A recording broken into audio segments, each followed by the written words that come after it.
Ben, c'est l'assiette qu'on avait fait alors le déjà, dernier je coup dis sur les bonsoir nodes. déjà, je dis bonjour ou bonsoir à tout le monde. Et puis, on va essayer de voir ce soir le début des nodes. Enfin, on va essayer de voir. Parce que c'est vrai que, avant de voir l'assiette ou quoi que ce soit, euh, c'est vrai que on a attaqué la série Cycle, hein, avec les nodes, etc. Mais on n'a pas pris le temps de regarder on n'a pas pris le temps de regarder de près comment ça se constituait ces histoires-là, cette bébête. Donc, on va commencer par le début, c'est-à-dire que je vais aller ouvrir une fenêtre Node Editor. Voilà. Oh, c'est beau, hein, d'accord, hein. Là, vous êtes devant le syndrome de la fenêtre Node Editor vide, hein, comme tout bon écrivain qui doit créer et qui ne sait pas. La page blanche. Et pourtant ici, alors bon, on va expliquer déjà ce qu'il y a dans cette page-là. On a comme d'habitude ici le choix de l'éditeur UV, etc. Bon, le Node, d'accord. Là, dans les views, on a quoi? On peut choisir en full screen, etc. D'accord. Hein, j'ai la langue qui chauffe. Qui fourche. Hein. Les zoom in out, bon, ça c'est des raccourcis avec la roulette de la souris. Le tool shelf et les properties, ben, on les a habituellement avec le T et le N, hein, c'est les menus sur les côtés. Ça, d'accord, ça change rien. Après, en sélection, qu'est-ce qu'on a? On peut sélectionner des parents de frames, etc. Bon, pour l'instant, il n'y a rien qui me parle. Ah, le border select, le A et le circle select, ça c'est les outils de sélection qu'on a habituellement. Le contrôle I pour inverser la sélection, ça c'est les mêmes outils qu'on a dans la modélisation, hein, tout ça. On connaît. Pour le reste, bon, le link to, etc. Je sais pas ce que c'est, on verra. Euh, on peut ajouter, alors là on peut ajouter plein de trucs, des layouts, des groupes, des convertisseurs, des vecteurs, etc. C'est tout des menus d'ajout, mais vous voyez, c'est pas les menus d'ajout qu'on a habituellement. Et dans Node, on a quoi? Redimensionner et faire tourner et faire un translate.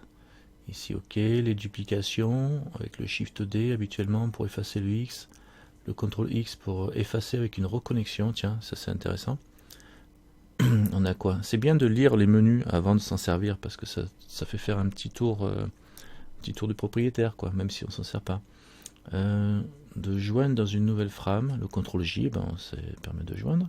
Alt P pour enlever d'une nouvelle frame, ça c'est d'accord. Ça nous servira peut-être. Créer des liens avec le F, bon, c'est comme quand on fait des faces, hein, ça. Vous voyez, c'est toute la même conception que la modélisation. Tu veux créer un lien ou tu veux créer une face, tu fais F. Ben là, pour créer des liens, c'est le F et le Shift F. Le Shift F, ben, il crée un lien et il le remplace. D'accord, si tu veux. On verra, on fera peut-être des essais pour voir ce que ça donne. Mais enfin bon, c'est bien de lire un peu ce qu'il y a là-dedans sans aller plus loin. Créer un groupe, CTRL G, dégrouper, Alt G, éditer un groupe, Tab.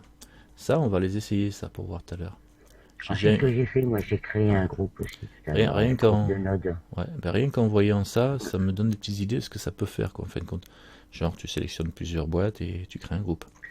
Voilà, par Euh, exemple pour mes cuirs, comme j'ai mhm, plusieurs parties, j'ai la botte et la chaussure, j'ai fait un groupe, je l'ai mis sur la chaussure, add groupe, cuir noir, et puis ça l'a appliqué, quoi, j'ai pas eu à refaire mes nodes.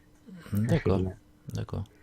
Et Add quand group. tu corriges un Nouvelle groupe. élément dans le groupe, ça le corrige Où dans tous ça, les groupes, add dans le group. même groupe. Où Hmm. tu as vu add group. Non, non, dans D'accord. pas dans Node, Add add, group ici. groupe, D'accord. et Puis là là, tu tu as les trouves groupes qui sont créés. D'accord. voilà, Bon, qui ok. sont créés. Ah ben, on verra ça tout à l'heure. Ça peut être sympa, ça. Si Ouais, c'est si sympa. on peut s'en servir. Donc là, je regarde sur le côté. Qu'est-ce que j'ai écrit? Pencil. J'ai input. Ah ouais, d'accord. Les entrées. Les sorties. On n'a qu'une sortie. Des trucs de couleurs, des mix. On a des vecteurs avec des trucs de vecteurs. Des convertisseurs avec des outils de convertisseurs. Des outils de groupe. Bon, des groupes. Et les layouts, les couches. Avec le reroute et les frames, je ne sais même pas ce que ça veut dire, mais on verra ça peut-être un jour. Bon, ça nous parle, enfin, ça me permet de voir. Vous voyez, c'est comme ça qu'on fait pour découvrir un logiciel. Après, ici, là, j'ai les petites boules, là, c'est l'arbre à nœuds. Bon, l'arbre à nœuds, d'accord, de shader. En fait, compte ça, c'est quand on a des matériaux. Donc quand on est là, on a ici le choix de matériaux. Hein, on peut en créer des nouveaux, etc. Et on peut cocher utilise node aussi quand on crée un matériel. Après à côté, c'est quoi ce petit truc là? C'est l'arbre pour le compositing. Alors le compositing, c'est quand on fait un rendu. Et quand on fait le rendu, après on peut retoucher, refaire du bidouillage sur le rendu final, la sortie. Donc ils appellent ça Ah le ouais, compositing en fin de compte. je connais pas. Ça Jamais permet de utilisé rajouter plein ça. d'effets, des améliorations, etc. Quand on Hmm. entend souvent parler sur SL. Après, il y a ici le node pour les textures, apparemment. Hein, vous voyez, c'est type d'arbre de nœud texture. Donc quand je clique sur le compositing, nous on va pas le traiter vu qu'on pour l'instant on fait pas de rendu. On fait pas de rendu en F12, hein, c'est-à-dire qu'on sort pas une image. Mais sur le compositing, vous voyez, on peut utiliser les nodes, libérer ceux qui sont pas utilisés, le Je me suis backdrop, jamais servi de tous auto ces render. trucs-là, moi là. Bon, ça vous en servirez pas pour l'instant. Nous, Hmm. on s'intéressera aussi peut-être à la texture. Donc quand on coche texture, il vient pas? D'accord. Alors quand on coche texture, qu'est-ce qu'on a dans texture? On a le type de texture, soit c'est de la texture d'objet, soit c'est de la texture de monde, ça je pense, ouais, c'est la petite boule du monde. Ça c'est quoi? Ça c'est pour les pinceaux, les brosses, voilà, la brosse, texture de brosse. Et ça c'est une texture de quoi? C'est un masque ça, non? Non, line style, d'accord. Line style, bon, je vois pas trop à quoi ça me servira. Mais en tout cas, le texture d'objet, de monde et de brosse, ça peut être intéressant de savoir qu'on peut les retoucher ici. Voilà, et pareil, on peut cocher, utiliser le node pour une texture sélectionnée. Là, il y a la texture sélectionnée. On peut lui dire, vas-y, utilise le node, et du coup, il crée le node de la texture. Parce que nous, ici, bon, là, je vais le décocher, mais du coup, je peux même le supprimer, X et X. Et là, pour l'instant, on est en Blender Render, hein, en haut, vous voyez. Donc, vous avez vu, est-ce que c'est compliqué ce dont je viens de parler? Pour l'instant, il n'y a rien de bien compliqué. Bah, pour On a l'instant, écoute, on attend l'application. Ouais, bon, c'est juste pour faire le tour là. Alors, on Hmm. va faire une application. Alors, on va commencer déjà par faire une application comme nous on utilise. Hein, nous, on est surtout intéressé par les nodes de matériaux. Hein. Et ben, sur mon cube, ici, je vais aller dans les matériaux et je vais lui créer. Ben, il y en a un de matériel là qui s'appelle matériel. Je vais l'appeler cube. Voilà, comme ça j'y donne un nom tout de suite. Et vous voyez là, comme on est en Blender Render, on n'utilise pas les nodes, il n'y a rien du tout. Même si je suis sur le node, la fenêtre des nodes de cube. Ah ben, on peut faire c'est pas pareil les nodes Blender Render et Cycle. C'est pas la même utilisation. Cycle lui tourne pratiquement qu'en node et Blender Render lui tourne pas en mode node, mais on peut s'en servir pour, mais on s'en sert quand même, on peut s'en servir. Alors la différence exacte, je te la dirai pas comme ça, mais je sais qu'ici sur le matériel par exemple, ici il y a le petit onglet, et si je clique utiliser une node, eh ben, je retrouve le même système que on a dans Cycle. C'est-à-dire que, sauf que ça se présente pas pareil, on a un matériel, dans Blender Render, ça se présente comme ça, un matériel et la sortie. La sortie c'est pas une surface, vous voyez, c'est pas, et c'est une couleur. Alors moi je vais passer directement en Cycle, parce que je vais me concentrer sur Cycle, et Cycle. Alors je reviens sur Cycle, ça change rien ici, vous voyez, et du coup j'ai toujours mon node qui est noir, et je vais le supprimer, en faisant moins, et je vais faire nouveau, et là matériel cube. Et là comme on est en Cycle, tout de suite on n'a pas besoin de cocher utilise node, par défaut c'est un node. Et c'est pas le même type de node, tu vois, on a le matériel output, c'est là, on a une sortie de la sortie du matériel et on a l'effet. Enfin bon, avant de parler de tout ça, je vais parler d'autre chose. Donc là j'ai un premier node qui est un node de matériel parce qu'on est sur la petite boule matériel ici. Si je clique sur texture, vous voyez, il n'y est pas. Donc je reviens là sur la boule matériel. Et si je décoche use node, eh ben on n'utilisera pas les nodes pour ce matériel là. Donc là je le recoche. On voit le résultat sur le côté là, à droite. On voit là, il y a surface. Je décoche use node. Voilà, il y a plus qu'une couleur blanche et on peut choisir que la couleur ici.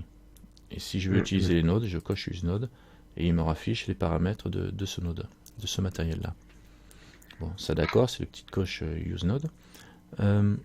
Et là, on va regarder ce qu'on a devant les yeux. On a quoi? On a deux boîtes, d'accord? Deux boîtes avec un lien entre les deux. Chaque boîte a des petits ronds à gauche et à droite. Et on va essayer d'expliquer ça d'un peu plus près. Déjà, c'est quoi ce lien? Le lien, ça relie les boîtes entre elles. Et en fin de compte, on va déjà parler d'une boîte. Alors une boîte, c'est là, la diffuse BSDF. C'est une boîte de... C'est un shader, on appelle ça un shader, et ça doit donner une caractéristique de diffusion du matériel que l'on veut faire. D'accord? Donc cette boîte-là, elle a un rôle. Et on peut créer plein de boîtes en faisant add ici. Et on peut créer alors des shaders. Alors c'est des shaders, voilà. Les shaders, voilà, on a tous les shaders, toutes les caractéristiques de matériel. Alors le diffuse, le glossy, la transparency, etc. Et elles ont chacune des propriétés, on va dire. Et par exemple pour celle qui est du diffuse, la petite machine orange, quand je clique sur la petite machine orange, quand je clique sur la boîte, elle devient orange. Quand je clique sur la petite machine orange, où tu vois une petite machine orange. Attends, je regarde ton écran. La petite flèche, tu sais, à côté de où il y a écrit diffuse PSDF. Ah ici? Là. Vas-y, clique. Ah d'accord, ça la réduit. D'accord. Ah, ça toi qui aimes bien ranger les choses, effectivement. Ouais. Mais là, ça nous fait une toute petite boîte, toute petite, avec tout réduit. Et sauf qu'on voit pas le détail. Hein. On a juste diffuse B. On peut l'élargir un peu en tirant dessus. Donc on peut redimensionner la boîte pour voir en entier ce qu'il y a écrit dedans. Et on peut recliquer là pour avoir le détail. Par défaut, on a le détail du contenu de la boîte. Et ça nous permet de nous concentrer un peu plus sur le système. Alors cette boîte, quand elle est là, on peut l'élargir aussi, la faire redimensionner comme ça, en largeur, en hauteur, ok. Et elle a ce qu'on appelle, c'est une boîte avec des entrées et une sortie. Ça marche toujours de la gauche vers la droite. Et ici, en entrée, comme c'est une boîte qui gère le paramétrage du diffuse de notre matériel, on va avoir en entrée, on va avoir besoin de quoi? On va avoir besoin de la couleur du diffuse. Donc on a une entrée couleur. La boîte a été programmée, hein, donc avec une entrée couleur. Ici elle est blanche. Si on clique dessus sur la petite boîte blanche, sur la couleur blanche, on peut choisir une couleur qu'on veut. D'accord? Avec les paramètres de couleur que l'on retrouve habituellement. Et l'indication de la couleur, c'est ce petit rond qui est jaune. Toutes les entrées ou sorties qui ont un petit rond jaune, c'est une entrée et une sortie qui est liée à un paramètre de couleur. Ça, c'est facile à retenir. Après, à côté, vous avez ici la... Pardon. Quand tu cliques sur la couleur, tu sais, tu as RGB, HVS, tout ça, EXA, et puis tu as une espèce de pipette, elle sert à quoi? Pipette, c'est pour aller prendre la couleur sur un autre paramètre, sur un autre objet. Tu échantillines, par exemple, sur la vue 3D. C'est-à-dire que si j'ai un objet qui a une couleur verte, bon, je vais le faire ici, je prends lui, je fais un Shift D, je duplique ma boîte. Donc cette boîte-là, pareil, elle va avoir un matériel, la cube 02. Je vais aller ici sur le cube 02, je vais le mettre en vert. Alors ça c'est l'objet cube 02 qui est en vert. Si je mets ici une vue, une vue en tant que matériel, voilà, ça suffira. Et je vais mettre ma ficelle ici pour qu'on voit la sortie. Hein, bon, là, j'aurais pu en parler après. L'autre, elle n'est pas reliée. Si je clique dessus, celle-là, là, j'ai son... Vous voyez, chaque objet a son propre matériel, cube et cube 02. Et là, la ficelle, c'est la sortie de mon objet diffuse qui sort et qui va sur la boîte finale, qui est la couleur, la sortie matérielle, quoi. Donc, le résultat du matériel que l'on va obtenir. Et c'est appliqué sur l'entrée surface de ce matériel-là, pas sur le volume ni sur le displacement. Donc là, on voit que cette boîte-là est rose, elle a une couleur rose. Si je clique dessus et que je fais pipette, et je dis, alors, tu vois, ma souris c'est devenu une petite pipette, et je dis, vas-y, prends sur celui-là, et il prend la couleur de cet objet-là. Donc elle devient verte. OK. Donc ça nous permet d'aller pomper une couleur sur un autre objet dans la vue 3D. Là, je resélectionne une couleur différente, c'est bon. Et pareil sur lui, si je passe sur celui-là, donc on a lui, je peux changer sa couleur, mais je peux prendre la pipette et aller cliquer sur une autre boîte pour avoir la même couleur. Là, évidemment, cette couleur-là, là, elle est unie, mais je pourrais avoir un tableau ou un truc mixé, et puis je pourrais sélectionner pile poil la couleur qui m'intéresse. Pareil que sur CS, d'accord. Bon, Ouais, pareil. on a ça sur et Photoshop, aussi. GIMP, partout. C'est la pipette de couleur. Et cette couleur-là, vous pouvez vous en servir partout, quoi. Donc je vais revenir là, celle-là elle est en vert et celle-là en orange. Donc je reviens sur la première. Donc ce qu'il faut retenir, c'est que ce petit rond jaune, il est toujours lié à un paramétrage de couleur. D'accord. En dessous, vous avez un roughness. Bon, là, ça joue pas beaucoup au niveau de si on le fait bouger. Ça va, au niveau du rendu, on va pas avoir grand chose, même si je me mets ici en mode rendu.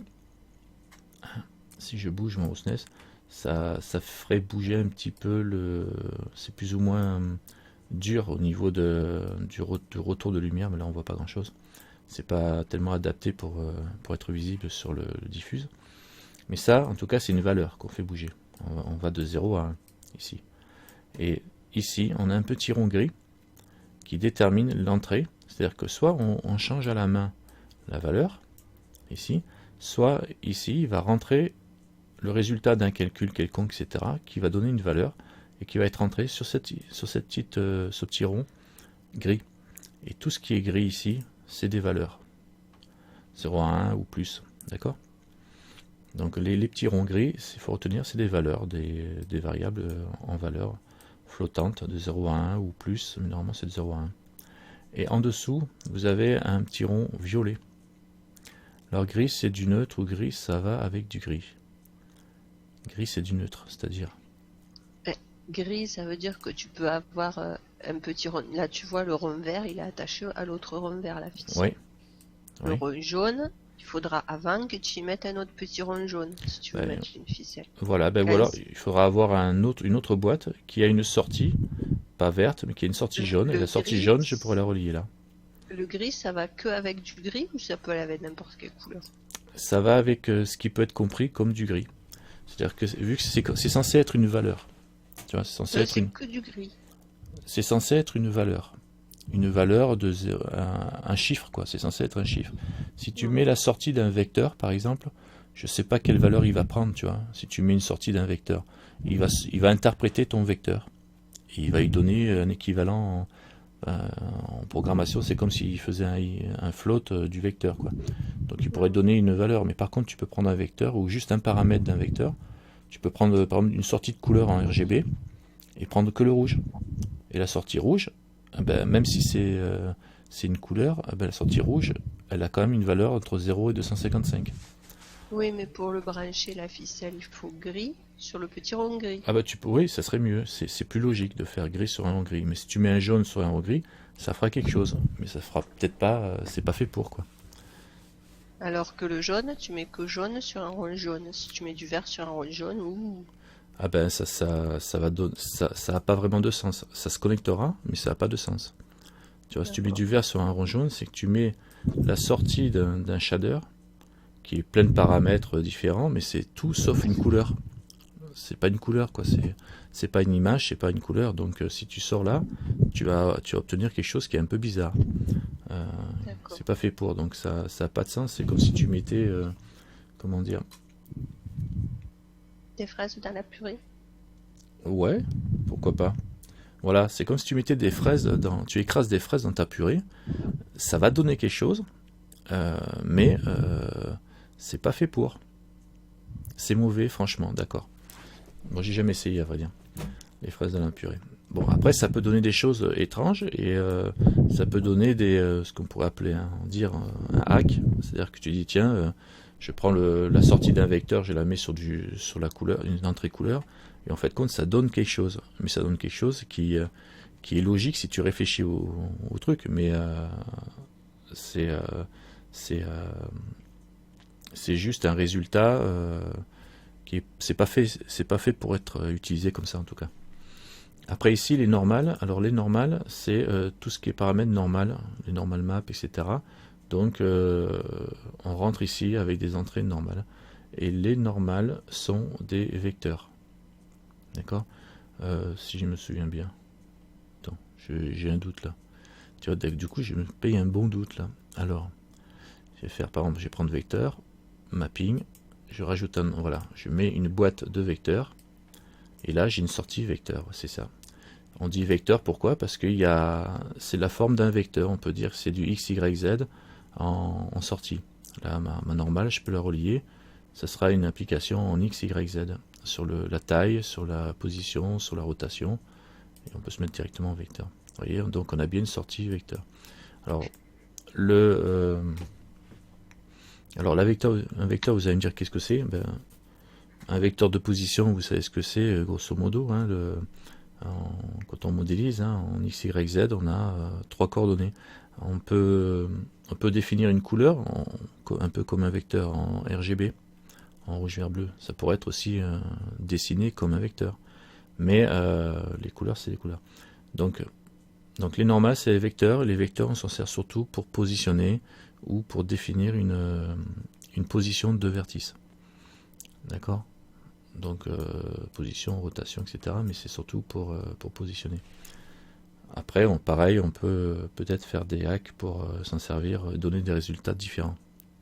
D'accord? Vous voyez, donc là on a les principaux. Hein. On a le jaune pour la couleur, pour tout ce qui est lié à la couleur. Alors, le gris pour tout ce qui est lié à des valeurs de réglage. Et le violet pour ce qui est lié à des vecteurs. Et le vert pour ce qui est lié à des shaders. Donc c'est ce qui doit arriver à la surface de notre matériel, quoi, en fin de compte. C'est le dernier pas avant la sortie. D'accord? Est-ce que ça c'est déjà, est-ce que ça vous parle, ce que je viens de vous dire? Ouais, là, comme ça, vu comme ça va.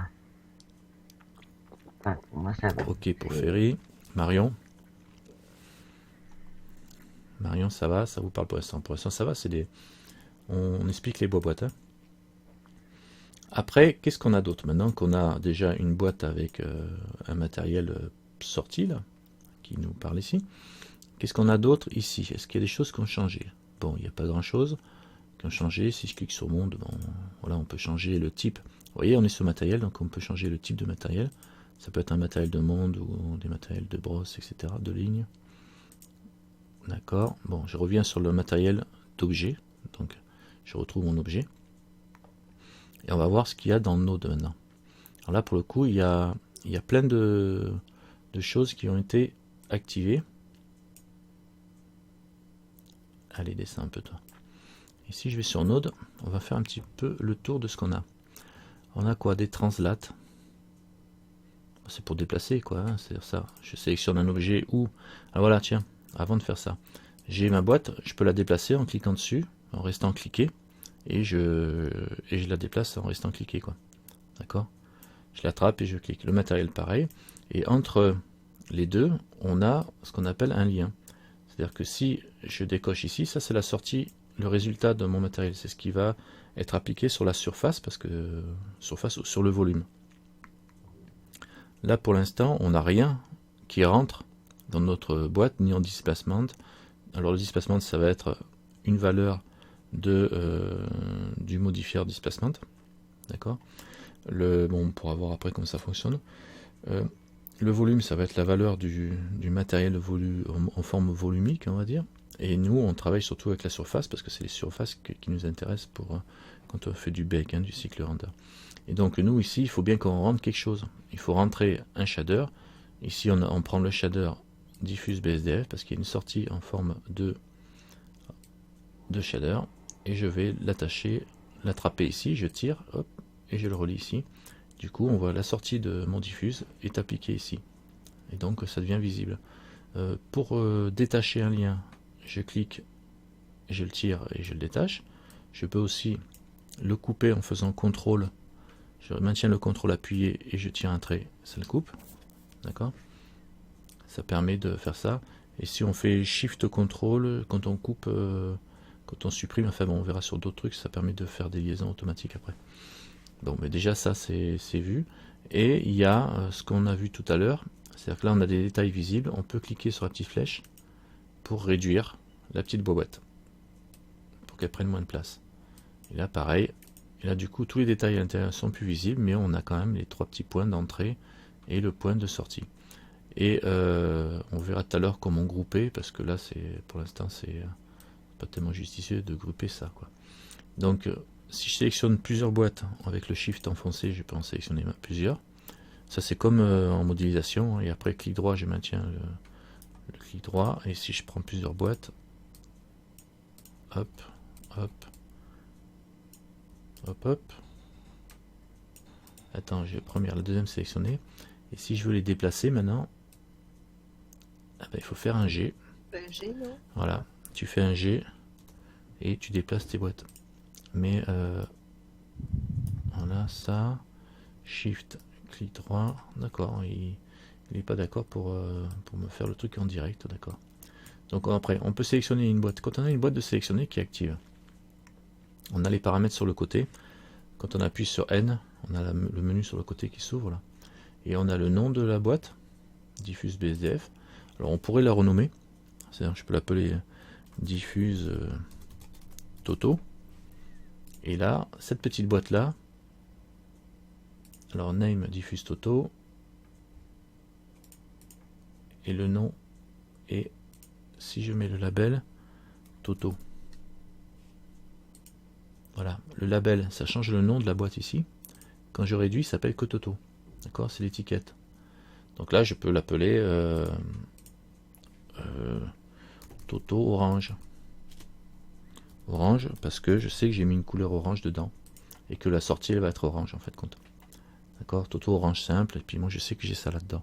Donc c'est bien, le label, il peut servir, parce que, bon, pour l'instant, on travaille qu'avec 2 petites boîtes, mais un jour, peut-être que vous aurez plein de boîtes à gérer, ce sera bien de ranger, de mettre des noms à vos objets, parce que vous considérez ça comme un objet, hein, comme nos objets de la vue 3D, c'est pareil, et donc du coup c'est une bonne chose de leur mettre des paramètres qui vont bien. Ici vous voyez, vous avez un paramètre couleur qui n'est pas coché, mais on peut très bien cocher le paramètre couleur ici. Alors je vais rouvrir ça pour voir ce qu'on fait. On peut très bien cocher ce paramètre là, couleur, et aller sélectionner des couleurs de nœuds prédéfinis. Alors là il ne doit pas y en avoir, hein, puisqu'il n'y a pas de choses. Par contre ici je peux très bien mettre du rouge au niveau de mon fond de boîte pour faire la déco. Ouais, c'est beau ça. D'accord, ça vous permet de bien visualiser ce que vous faites. Et quand je rouvre, Et on ça voit. reste tout le temps comme ça, ou Bah, faut refaire? sur celui-là, c'est parce qu'elle est définie comme ça. Après, vous pouvez faire des couleurs prédéfinies. Alors là, il n'y en a pas. Si je fais plus, je peux créer une nouvelle couleur. Je vais l'appeler pour les, je sais pas moi, on va dire test. Enfin, tous ceux qui sont style 1, je vais dire style 1. Tous ceux qui font partie du style 1, on les met. Alors, couleur preset plus name, add name, node color preset. Ouais. Bon, est-ce que ça marche? Style 1. Ok. Copy color. Ça marche pas? Bon, de toute façon, on va pas ça. Marche pas, moi non plus, Ben, ça marche pas. Ouais, si, Ah, si, il est là quand même. Color Il preset, j'en ai là, créé mais un. il y a rien. Style 1, je peux faire plus style 2, style 2, voilà, ok. Voilà, donc dans les couleurs presets, j'ai un style 1 qui est rose, j'ai un style 2 qui est rose aussi parce que c'est le même, je le mets en bleu. Voilà, donc je peux avoir les styles 1 en rose et les styles 2. Alors, plus, moins, copie color bleu. Style 2 il est bleu, normalement c'est bon là. Et celui-là, si je le mets en style 1, voilà, il faut changer. Vous voyez, toi, j'ai mis le matériel output en style 1 et lui, il est en style 2. Et si je veux, je suis là, et si je repasse là-dessus et que je le veux en style 1, il devient en rose. En vérité, c'est rigolo, mais ça sert un peu à rien. Ouais, ça sert pas. Bah, ça sert peut-être après quand tu ranges. Par contre, ce qui m'embête, c'est qu'il me fait perdre mon style. Bon, j'aimerais bien qu'il le garde. Bah, quand je change, en tout cas, bah, ça permet de rendre les choses plus visibles en fait. Compte. D'accord. Après, tu as les propriétés. Et puis, tu peux faire des copies de couleurs, etc. Tu as les propriétés ici, entrée, volume, displacement, c'est plutôt par ici. Alors, les propriétés de la boîte, du contenu de ta boîte, où tu as les paramètres de couleur, la même chose que ce que tu as à l'intérieur, en fait. C'est-à-dire que tout ce qui définit ça, c'est comme dans un objet, on a tout ce qui définit l'objet sur les propriétés de côté là. Donc on a la couleur, on a le roughness aussi qui change là, et on a bon, le grease pencil il est coché, mais j'en ai pas besoin. On a la couleur et le roughness. On a toutes les propriétés de l'intérieur de la boîte. D'accord? Donc ça, on a vu un peu ce qu'il y avait là-dedans. Et ici, là, c'est un Toto Orange, c'est un diffuse BSDF. Du coup, j'ai changé mon label. Et ici, comme il est sélectionné, je vais vérifier si je peux shader, vu que c'est un shader, le changer à la volée. Est-ce que vous avez la même chose que moi là? Parce que si je fais glossy, non, ça m'ajoute un glossy. Voilà, c'est bien ce qui me semble. C'est où? C'est dans le shader? Alors sur le côté, ouais, je vais sur shader ici. Glossy, oui, ça rajoute une boîte. Ça rajoute une boîte. Bon, du coup, alors le glossy on le met là parce que c'est vert sur vert. Alors le glossy c'est vert sur vert. Voilà. Le petit bouton du glossy est vert, donc il faut le mettre sur le vert. Donc on va réduire ça. Et sûr, je vais réduire aussi. Attends, t'as trouvé ça dans quel menu là? Sur le côté, est-ce que tu l'as? Sur le côté shader. Quand tu appuies sur T, tu vas dans shader. Il n'y a que écrit shader. Ah oui, ouais, c'est. Shader et tu as la liste de tous les shaders qui sont disponibles. D'accord. Ah, ok. Plutôt que de faire add, on peut le retrouver en faisant add ici. Et là, dans add, tu as un shader. Ça les ajoute alors. D'accord. Alors add moi, shader. Je fais majuscule A quand je veux une chose. Ah oui. Voilà, tu peux faire add shader ici et tu as la liste des shaders. Tu peux venir ici, tu peux faire Shift A, effectivement, majuscule A, et tu as le menu Add, le raccourci clavier, et tu vas chercher ton shader. Ou alors, si tu as le menu là ouvert sur le côté, tu peux aller chercher directement là. D'accord? Comme ça, c'est un peu, on retrouve les mêmes techniques de travail que l'on a avec les. C'est cohérent tout ça, on retrouve la même chose.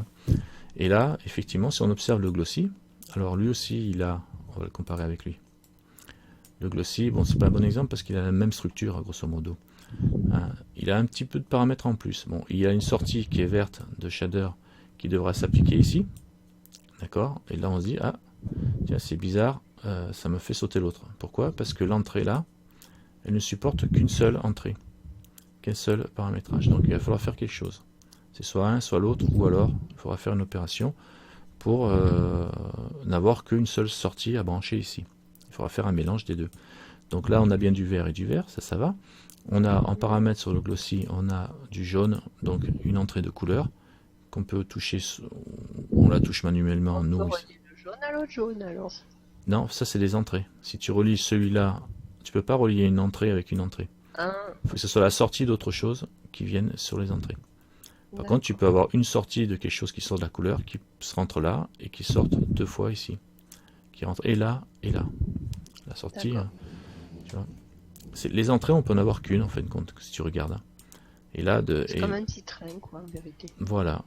Et là, l'entrée surface de mon matériel, je peux avoir qu'une seule entrée, mais de la sortie ici, je pourrais sortir sur une boîte matériel et sur une autre boîte autre chose. D'accord? Donc et là, on a des entrées, donc on a les mêmes entrées, entrée couleur, une entrée de valeur. Alors, le roughness, on va le voir. Si je mets ça, par contre ce serait mieux si c'était une sphère pour vous visualiser. On va pas voir grand chose. Ça change un peu, mais attendez, je vais me mettre au sol, je vais faire un Shift A, je vais ajouter un plan et un scale. Voilà, vite fait. Oh, il y en a de la lumière, mais c'est parce qu'il n'y a pas. On est dans un monde gris, etc. Donc là, voilà. Là, en me mettant ici sur lui, voilà, je retrouve ce matériel. Et là, le glossy, on retrouve les paramètres du glossy qui correspondent à une surface brillante. Brillante, alors j'arrive pas à bouger mon truc, voilà. Une surface brillante, voilà, c'est plus simple. Et là, il reflète carrément le cube là, parce que le roughness est à 0, donc c'est un miroir parfait. Et si j'augmente ici, eh ben, cette valeur-là, on voit ça brosse, ça diffuse le retour de brillance du glossy. D'accord? Et là, donc on voit bien c'est une valeur de 0,1 et cette valeur-là, elle pourrait être générée par autre chose. Donc on pourrait avoir des différences. Et la normale, c'est toujours pareil, c'est le vecteur. Pour l'instant, on ne peut pas trop en faire grand-chose.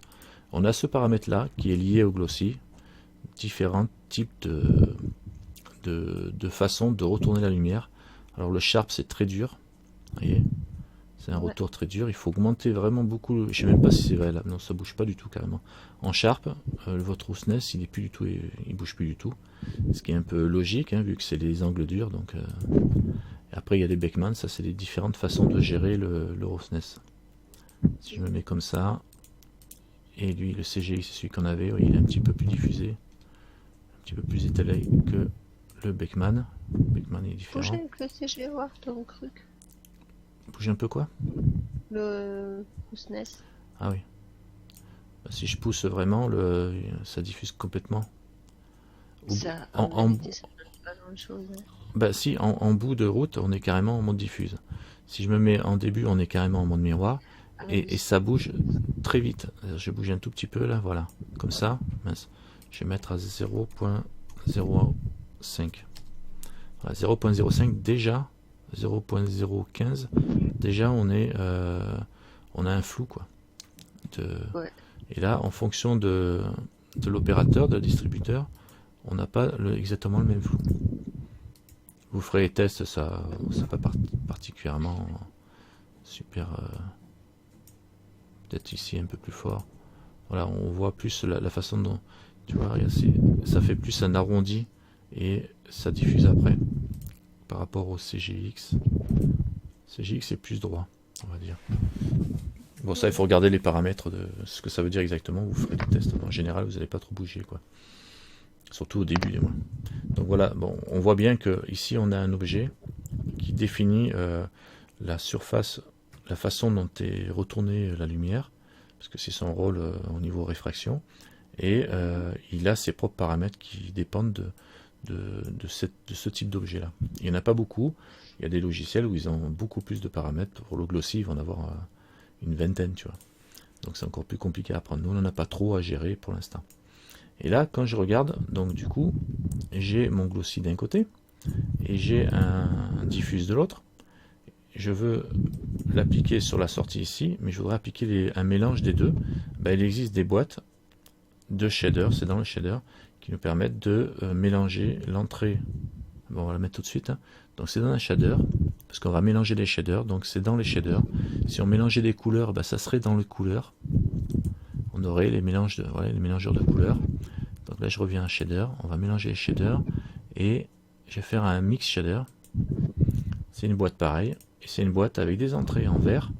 Donc on relie bien le vert avec le vert, le vert avec le vert et une sortie seule sur la surface. Et là j'ai un mélange de mon toto orange ici avec mon glossy. Donc on voit le résultat, j'ai l'orange et avec le glossy qui me reflétait la boîte. Donc si je descends le roughness à 0.01, on a un peu mieux le retour de réflexion de la boîte. Et donc on a bien un mélange entre les deux.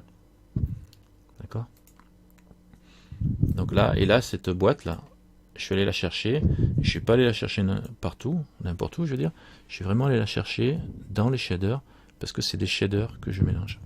J'ai du vert à mélanger, donc il faut que j'aille chercher dans les trucs qui sont verts. Alors on pourrait les ajouter tout simplement. Le mixeur il fait autre chose. Alors par défaut, Ferry, tu peux pas écarter ton micro un petit peu de ta bouche, s'il te plaît? Tout petit peu parce qu'on entend vraiment fort. Donc le shader qui est vert d'un côté et de l'autre. Alors qu'est-ce que tu dis X? Quand tu as plein de boîtes en dézoomant, tu ne vois plus rien. Vert pour les shaders, jaune pour les couleurs. C'était tout à l'heure pour expliquer le coup l'avantage des fois de pouvoir colorer les boîtes, c'est que quand tu as plein de boîtes et que tu dézoomes, tu vois pas forcément tu vois plus forcément voilà, à quoi correspondent les boîtes. Ouais. Et le fait de les colorer par exemple en fonction des sorties, quoi. Entre tu vois, en utilisant le jaune, le vert, enfin les couleurs que les boîtes les correspondances quoi, de tes fiches, ça peut aider des fois aussi, ouais. À comprendre. Si je les mets toutes celles-là, je les mets toutes en verte et puis Quand je suis loin, je vois qu'il y a du Ouais. vert, etc. Oui, Ouais, pourquoi shader, pas. tu sais que c'était shader, quoi. Ouais, ouais, ouais. Après, on peut s'en servir, ouais, bien sûr. Ça peut être une utilisation du truc. Et là, donc, le mix shader, dans les shaders, ici, on a add shader qui se contente de faire une addition. Donc il n'y a même pas de valeur à régler. On met une entrée, une sortie, et ça ressort, et il les ajoute. Donc je mets entre les deux. Je fais une entrée, tac. Il les ajoute comment? Bah, c'est du 1 partout, quoi. C'est du 1 partout. En mode mix addition. D'accord? Ça c'est le truc le plus simple quand on veut juste faire un mélange sans avoir de paramètres à régler. Sinon, on a la possibilité de compliquer un peu les choses, d'utiliser un mix shader. Et là, on rentre d'un côté. Et, oh, ça y est, il a décidé de me casser les pieds. Voilà. Tac, tac, et tac. Oh, ici, voilà, gentil. Là, j'ai la même chose que le add. Et, tiens d'ailleurs, il me propose pas. Alors, il y a des mélangeurs qui proposent d'autres choses que le add. Que ça te propose quelque chose. Ouais, mais par exemple, le mélangeur de couleurs, il va te proposer d'autres choses, parce qu'il y a d'autres opérations possibles qui ont été programmées. Là, dans le mix shader, en fait, quand tu peux pas faire 36 millions d'opérations, le truc, c'est c'est une addition, et on peut choisir plus ou moins un shader ou l'autre. Le add, il mélange kiff kiff boricot un et l'autre, mais là, par contre, on peut basculer plus ou moins, plus vers la droite ou vers la gauche. Soit on sera plus glossy, soit on sera plus orange. Hein, là je mets à... Alors quand je suis à fond de ce côté-là, ben, je suis que glossy. Quand je suis à fond de ce côté-là, je suis que orange. Et là on a le choix de pouvoir faire un mix. Donc de doser correctement le rendu, le mélange que l'on va obtenir en sortie. C'est juste pour ça qu'on a le add. Et l'intérêt aussi, c'est que cette valeur-là, elle peut dépendre. Cette valeur-là, elle peut dépendre d'un autre paramètre, d'une autre boîte. Imaginons que j'ai une boîte qui génère une surface carrée avec des valeurs 0,1 en cube. Et bien, là où j'aurai du 0, ça sera que du glossy. Là où j'aurai du 1, ça sera que du orange. Et j'aurai une surface qui va être irrégulièrement d'un côté brillant, d'un côté que orange. Donc le facteur, c'est pour ça que c'est un facteur, le facteur peut être déterminé en fonction d'un troisième paramètre qui peut lui-même bouger, venir d'une surface de texture ou un truc comme ça par exemple. D'accord? Si on met une texture par exemple, il va considérer que le noir c'est du 0 et que le blanc c'est du 1. Et toutes les valeurs entre les deux, eh ben, ça sera entre blanc et noir.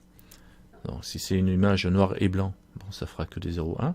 Si c'est une image en niveau de gris, ben, on va avoir 256 niveaux ou 128 niveaux entre le 0 et le 1.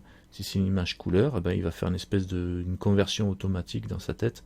Enfin, il va faire une conversion bidon, il vaut mieux la convertir nous-mêmes entre le 0 et le 1 pour obtenir un équivalent à une valeur facteur.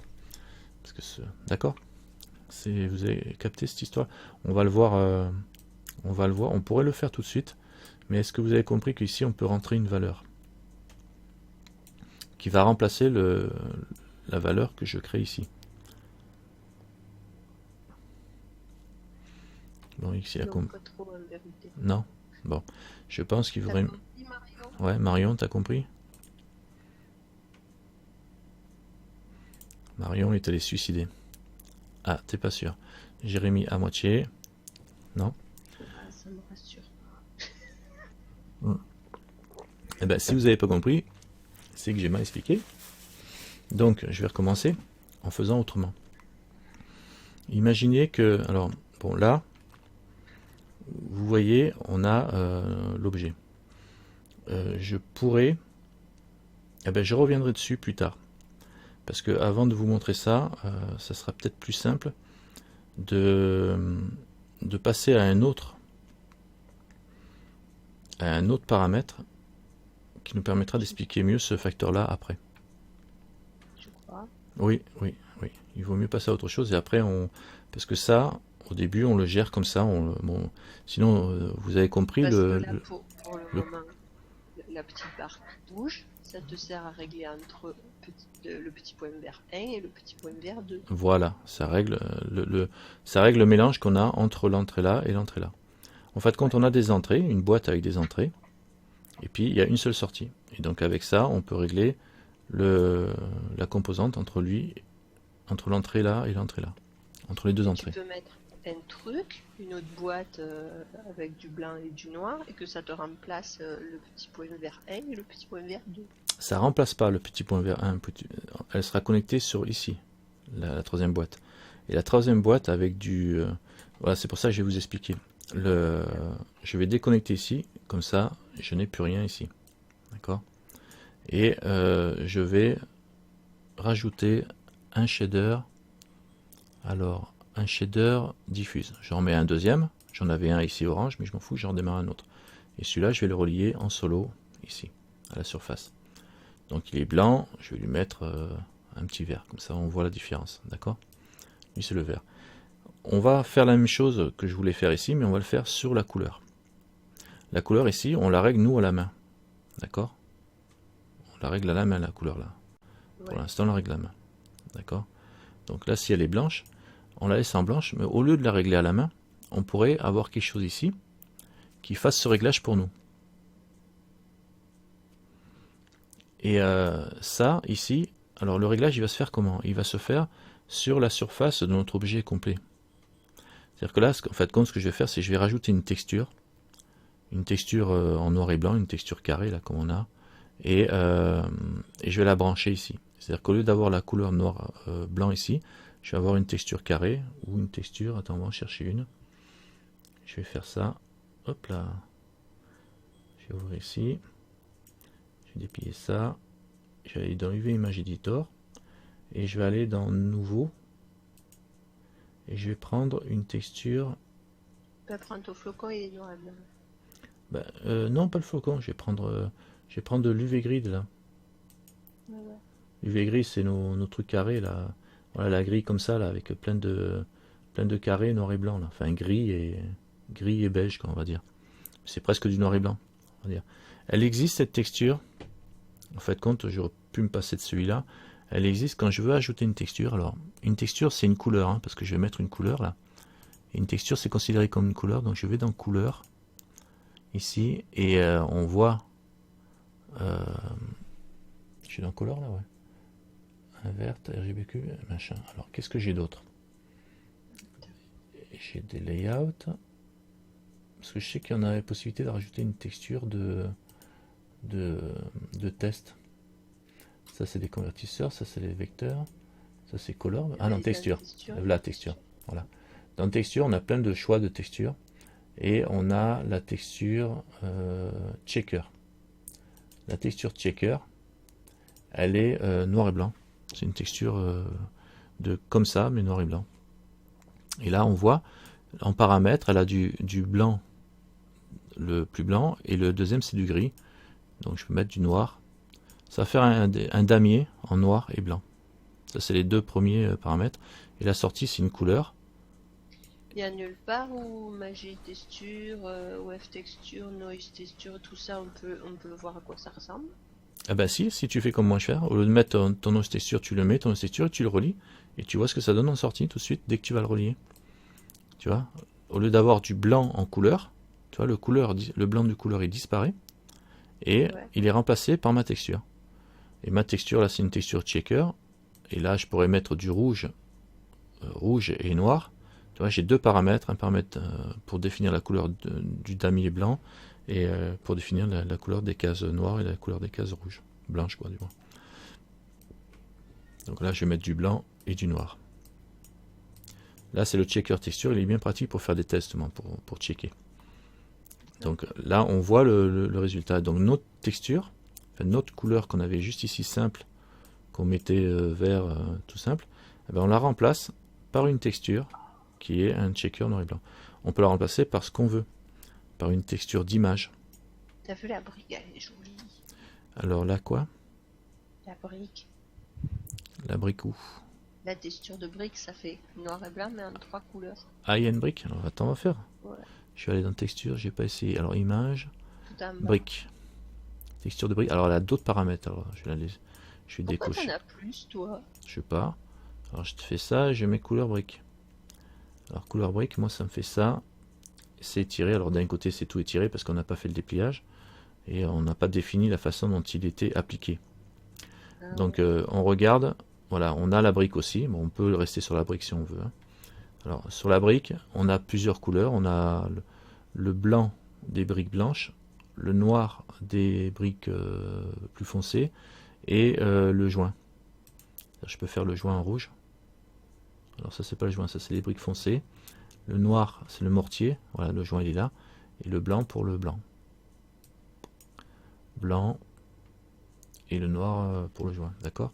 Et apparemment il fait un dégradé pour certaines briques. Et ça, les paramètres on les a là. On a la taille qui permet de définir la taille de notre du système de la brique. On a la taille du mortier size. Voilà, là j'ai fait un peu gros. La taille du mortier, voilà. Gris, gris, gris. Alors 0.01, voilà. Et le biais, je sais pas ce que c'est. Qu'est-ce que ça veut dire bias? Valeur d'entrée utilisée pour une prise non connectée. Alors c'est un bon. Ça fait Bonne plus foncé. question. Ça je sais pas ce que c'est le bias. Ça Si. fait plus foncé ou plus clair en fait. Vas-y. Ah oui, Bouge. voilà, c'est la variation entre les rouges et les rouges clairs. D'accord, entre les deux là, entre le blanc et le rouge. C'est Ça le va- contraste, non, peut-être? Non, c'est la variation. Regarde, si je mets à 0, en négatif, je suis tout blanc. Si je mets à 0, normalement il fait une espèce de truc à sa sauce. Si je pousse 0,3, ben ça pousse plus vers le rouge. En fait, quand ça ressemble à un truc, un décalage qu'il y a entre les deux, on dirait. Ah. Tu vas plus d'un côté, plus du côté rouge ou plus du côté blanc. Tu vois, à 1, je suis que côté rouge. Je suis que Sympa, celle-là. à 1, j'ai que couleur et à 0, j'ai que color 1. Je suppose 1, 0. Non, c'est à moins 1 que je dois avoir que couleur 1. Parce que le 0 apparemment il mixe. À moins 1, j'ai que la couleur 1. À 1, j'ai que couleur 2 et le couleur du mortier est là. Et donc normalement c'est à 0 où j'ai un truc, il va faire des choses un peu mixtes. Il peut faire du color 1 à fond et du blanc à fond. En fait, quand ça décale l'ensemble c'est comme dans les textures rampe là. On peut décaler tout serrer, tout du côté noir ou tout serré. Voilà, c'est je sais pas comment expliquer ça, le bias, c'est la Je largeur. comprends pas pourquoi t'en as plus que moi, toi. Moi, sur mon truc, parce que c'est aléatoire comme c'est calculé, à mon avis. Non, non, non, non, non, non. Le scale, Dans le petit onglet texture, tu en as plein, Ah. toi. Moi, j'en ai pas beaucoup. dans texture ici, t'en as pas autant que moi? Non. Moi, dans brique, c'est ma dernière.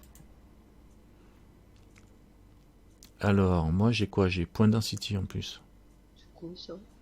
Ajouter un nœud à l'arborescence active, point densité. Un point de densité. Ça doit être un add-on. Ouais, j'ai peut-être un add-on Ouais, t'as enclenché peut-être un add-on. qui me permet d'avoir d'autres trucs en Parce plus. que moi, je suis comme Ferry, ça s'arrête à brique texture. D'accord, Ouais, bon, t'as pardon. vu un peu, nous, on n'a pas tout ça. Oh, On a la fiche de la texture, nous. user préférence. On va aller regarder ça tout de suite. Node. Je dois avoir enclenché le node. Ah ouais, j'ai Node Wrangler. Vous avez enclenché le Node Wrangler, vous? Attends. Bah, ça change rien apparemment. Ça, c'est un add-on qui permet de faire des trucs. Ah si, ça change. Ça change des trucs. En tout cas, ça m'en a enlevé, moi. Non, il y a multiple images et image séquence. Ça m'a rajouté ça en plus. Node Wrangler. Non, mais c'est pas ça. C'est un bon outil, Node Wrangler, mais c'est pas le but du jeu. Je vais pas le mettre pour l'instant. C'était pour... Moi, il est déjà couché le Node Wrangler, donc Il est déjà coché, toi? ouais. Bah, Il n'est pas coché. t'aurais pas coché. Bon, enfin bon, pour l'instant, on n'en a pas besoin, mais ça permet de faire des trucs automatiques, etc. C'est pas mal. Ça simplifie la tâche, mais Ouais, on ça verra après. rajoute des trucs. Ouais, je vais le cocher parce qu'il est coché Faut chez le moi. laisser cocher alors? Ouais, laissez-le cocher. Alors, je sais pas qu'est-ce que je dois avoir, pourquoi j'ai des trucs en plus.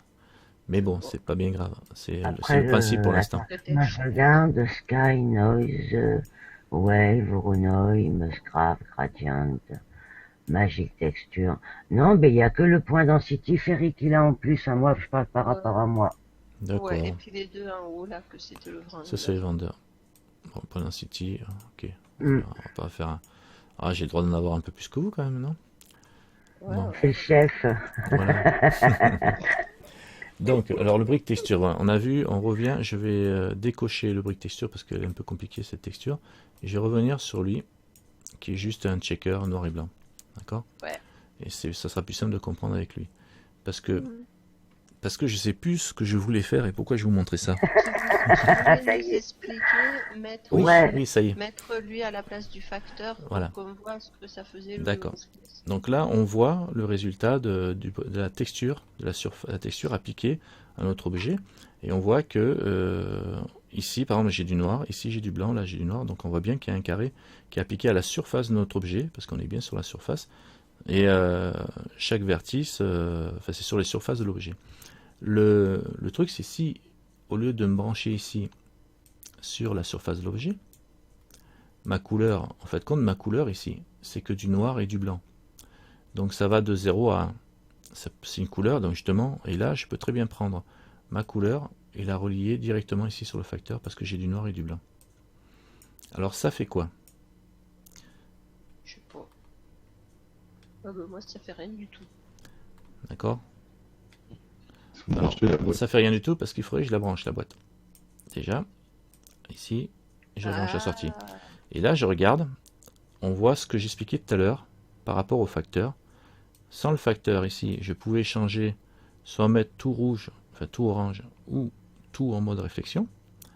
Mais là, si au lieu de mettre ça, je prends ma boîte ici et je me branche directement dessus, c'est la texture. Là où c'est noir, ça va être la partie haute. Là où c'est blanc, c'est la partie basse. Et là, on regarde et on voit là où c'est noir, j'ai que du diffuse, le haut, et là où c'est blanc, j'ai la réflexion à fond. Donc le facteur, ça c'était pour vous expliquer cette histoire de facteur, comment on peut le faire changer. En fait, quand c'est sur la surface ici de mon objet, le mélange va changer en fonction de la texture que j'aurai entrée. Bon, alors attends, Donc, moi ça fait rien du tout. Alors, branche-le en sortie, ton output. Là. Ouais, si ça euh, marche. Ça marche? Hmm. Donc, et ça, c'est un, D'accord. ça, c'est un gros pas, ça. C'est un truc très important, ça vous permet de comprendre comment on utilise un troisième paramètre qui est compliqué parce que c'est une surface. Un troisième paramètre qui est compliqué, qui est une surface, pour faire varier le mélange des deux en fonction de cette couleur-là. Et là, on a un checker texture. Alors attends, on va regarder Oumi parce que... Vas-y. Ah ouais, je suis Oui. perdu. Est-ce que t'as mis 0 ficelle? Alors Oumi, parce que tu es branché sur le volume, là. Je sais pas pourquoi tu es branché sur le volume. Il faut Attends, que tu attends. dégommes. Attends, mais j'enlève tout là parce que ça me saoule. Voilà. Là. Stop. Allez, Non, j'enlève tout là. Alors, J'ai mon mix. prends ton mix shader, tu mets un diffuse d'un côté, un glossy de l'autre. Un diffuse, un glossy. Voilà. Je prends le checker texture, je le mets sur le facteur. Et la sortie, tu mets sur surface. Ah ben voilà. Ça marche. Quand ça va pas, là, faut tout déconnecter et tout refaire. Voilà. On mêle les Et petits. si tu changes la couleur de ton diffuse, comme ça tu verras mieux qu'il y a bien la Non, diffuse d'un côté et le glossy de l'autre. Voilà. D'accord. Alors maintenant, Ok, vous imaginez merci. qu'à la place de votre checker texture, qui est un carré, vous ayez mis, je sais pas moi, une autre. C'est-à-dire que là, mon checker texture, c'est une image. Une quoi? Une brique. Voilà, alors on va déconnecter la brique. D'accord?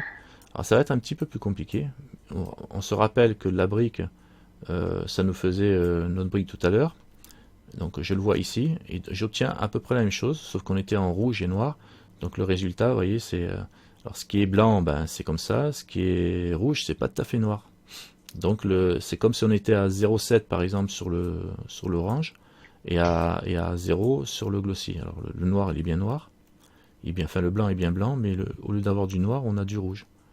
Donc c'est pas aussi marqué que si on avait ici du noir.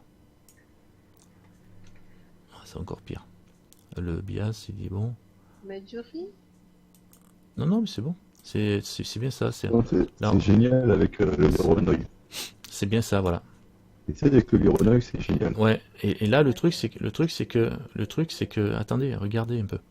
Le truc, c'est que ici, on a quelque chose qui est en couleur.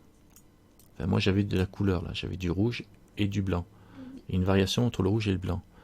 Et alors que moi ici, j'avais une couleur noire et blanche. Noir et blanche, ça marche bien, c'est bien puissant, l'écart entre les deux est bien puissant. Alors que là, entre le rouge et le blanc, il interprète ça comme un niveau de gris, en fait compte. C'est pour ça que je disais qu'ici on a de la couleur, mais on arrive ici en facteur, on peut mettre du jaune sur du gris. Mais il fait une conversion lui-même, tout seul, en grosso modo, à sa sauce. Il fait une conversion de notre image couleur en image noir et blanc, voire même niveau de gris. Et du coup, il interprète ça comme ça. Par contre, c'est vrai que c'est normalement, pour bien faire, c'est bien de mettre une boîte entre ici la couleur et le facteur pour convertir notre couleur en niveau de gris.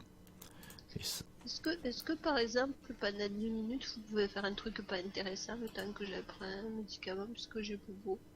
Ouais, bah vas-y, on t'attend, tu reviens. Doucement avec la morphine quand même. Ouais. Donc on va faire quelque chose de pas intéressant pendant 10 minutes. Alors, bah tiens, bon, et si je vous racontais ma vie? Allez, dis-nous Non, bon, tout. en attendant, alors, Tu peux nous est-ce que chanter vous des avez des chansons questions? aussi. Non, ça va. Ça va? Non, pour l'instant, ça va. D'accord, bon. Alors attends, je vais juste faire une petite pause sur... Ah, tout de suite. Alors, Vous pouvez donc, dire je touille. voilà. Donc, on rattaque. Donc, puisque tu touilles. Alors, on disait donc Oui, je regarde. Voilà, je disais donc, par rapport à ce que je disais tout à l'heure, le jaune sur le... Normalement, on devrait entrer le jaune sur le jaune, sauf que lui, il fait son propre mélange de façon à obtenir une valeur, il en tire une valeur de notre couleur. Et là, normalement, pour bien faire, il faut mettre une boîte entre les deux pour convertir la couleur, un paramètre de couleur, en un paramètre de valeur. Et ça, on l'a dans les Mais convertis. il fait pas tout ça? Ben, il le fait tout seul, mais si tu veux être propre dans le travail, il faut le faire. Il vaut mieux le faire. C'est-à-dire que là, tu mets un convertisseur, par exemple, tu mets un convertisseur mathématique, ça s'appelle, c'est donc convert. Tu as math, non, c'est pas math, c'est RGB to black and white, par exemple, tu vois. Ça, alors, tu peux faire RGB to black and white, tu en as plusieurs, là, dans les convertisseurs. Tu as un RGB to black and white où il y a une entrée couleur et il sort en noir et blanc. Alors déjà, là, si je branche directement, si je veux voir le résultat de mon RGB to black and white, je vais brancher la surface, le diffuse et ça ici. Voilà. Et donc du coup, tu vois, si je l'ai branché en direct, mon diffuse avec le RGB, la texture. Alors voilà. Ah oui, mais je suis un grenouille, moi. Et oui, c'est pour ça que j'ai dit de pas toucher. Là, on était en brique texture avec de la couleur. D'accord? Oui. Okay, diffuse, et lui, là. Maintenant, si je mets le RGB to black and white entre les deux, je transforme ma brique texture en noir et blanc. Donc on obtient bien du noir et blanc, et ça, le noir et blanc, il va pouvoir être traité comme une valeur. Donc, on peut le mettre ici, en entrée, ici. D'accord? Donc du coup, il va faire le mix, il va servir de cette valeur-là pour faire le mix. Mais c'est plus propre de convertir comme ça. Il y a, parce qu'il faut le gris sur le gris, le jaune sur le jaune. Avec cette petite boîte magique là, tu peux mettre n'importe quelle image en fait. Ouais, parce que ouais. Il te la transforme en noir et blanc, ton image. Ouais. Alors il va te la transformer en noir et blanc, encore une fois, mode à la louche. D'accord? Ta boîte, il vaut mieux, soit ta texture, il vaut mieux, ton image, il vaut mieux la traiter avant, de façon à augmenter le contraste, etc., ou les saturations, de façon à avoir plus de noir. Enfin, voilà. Regarde, je viens ici, hop, ici. Là, je suis que ma texture en noir et blanc. Maintenant, si je veux régler, là, ici, entre l'image colorée, il se sert du niveau entre le rouge et pour faire des niveaux de gris, mais on aurait pu très bien avoir ici. Alors on a RGB to black and white. Ouais, mais là après tu as un gris qui va vers le jaune. Après de ton RGB vers black and white. Un gris qui va vers le jaune. Bah, tu sors d'un gris et tu vas vers un jaune, donc faut mettre quelque chose là qui convertisse, C'est pareil. Oui, oui, d'accord, oui. Si je veux être c'est propre, oui, ça? il faut que je passe de là, de black and white à jaune. Mais bon, là, Hmm. le résultat est le même, en fait, compte. Hein. Color ramp. euh, là. Alors, ce que j'aurais pu faire, c'est au lieu de mettre du RGB to black and white, c'est hop et hop, c'est aller prendre un séparat RGB par exemple. Ça c'est tout des trucs, ma petite boîte, je rentre avec du jaune, sur du jaune, et mon image ici, elle va me sortir la teinte rouge, la teinte verte et la teinte bleue. Et là en rouge, si je sors ici, j'ai que ce qui est rouge ici. Si je sors que le vert, j'ai que le vert, la composante vert ici, et la composante bleue elle est là. Donc là je découpe mon truc en trois, en rouge, vert, bleu. C'est assez... ça me sort les valeurs de rouge, vert, bleu. Et c'est des valeurs, donc je peux m'en servir aussi sur un truc comme ça, pour refaire jouer. Et en fonction de... Si je prends avec la valeur rouge ou avec la valeur verte, j'aurai pas les mêmes résultats. C'est trois valeurs ici. Donc vous voyez, c'est les outils mathématiques qui permettent de convertir. En fait, compte, là il sort de 0 à 255 ou de 0 à 1, le rouge, le vert, le bleu de notre image. Et donc du coup, on pourrait très bien, mais qui ont une valeur, hein, rouge, vert, bleu, c'est juste une valeur. Si je voulais avoir la couleur rouge, eh ben là il faudrait que je mette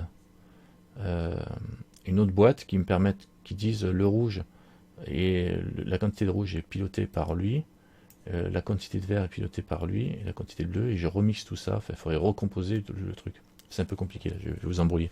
Enfin bon, Là, oui, ça commence à se ouais. Ah compliquer, non, là. je vais vous embrouiller là, laisse tomber. Le truc, c'est de rester simple. On transforme notre couleur en noir et blanc et on a quelque chose de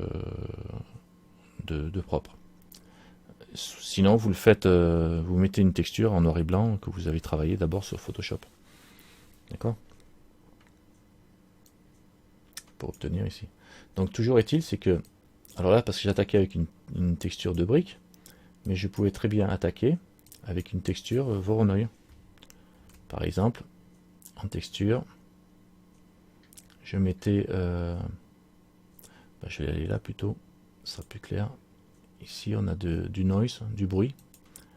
Alors, si on veut voir à quoi ça ressemble avant de s'en servir en facteur, on peut la relier directement ici et ici. Comme ça, vous voyez ce que vous avez. Alors, vous voyez là, j'ai une texture de bruit.